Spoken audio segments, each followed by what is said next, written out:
In 2011, Don Cameron intentionally flooded Terra Nova Ranch, pumping excess stormwater onto his fields. We started doing this. Our neighbors thought we were absolutely crazy.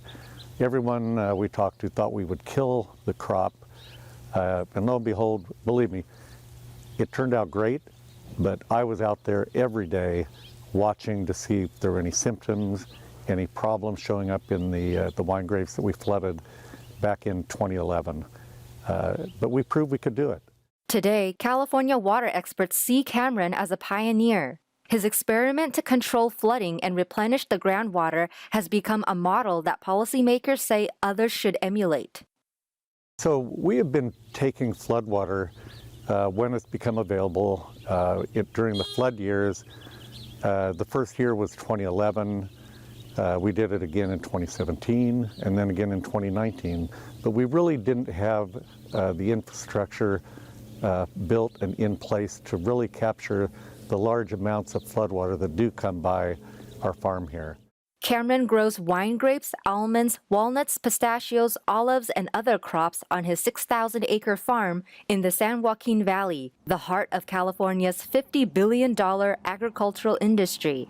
With the drought-stricken state suddenly inundated by a series of rainstorms, California's outdated infrastructure has let much of the stormwater drain into the Pacific Ocean. Cameron estimated his operation returns 8,000 to 9,000 acre-feet of water back to the ground monthly during this exceptionally wet year. That would be enough water for 16,000 to 18,000 urban households in a year. We felt that this was important, not only to our farm, but for neighboring farms. We know that long-term we need to be sustainable. We need to get our aquifer in better shape than it is currently.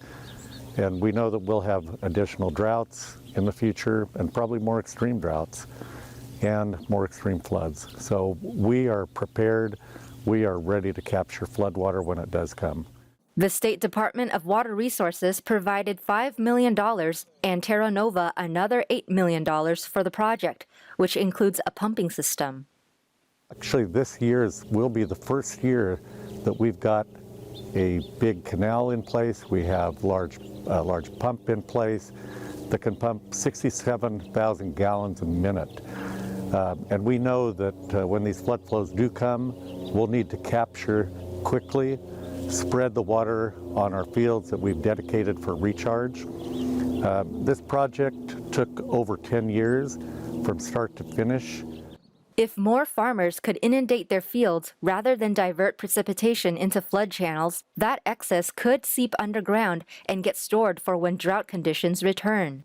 Cameron said his farm's basins are currently filled with 1.5 to 3.5 feet of water. He plans to eventually flood his land only when excess floodwater is available.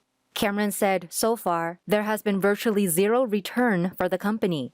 It may acquire future water rights for its groundwater contributions.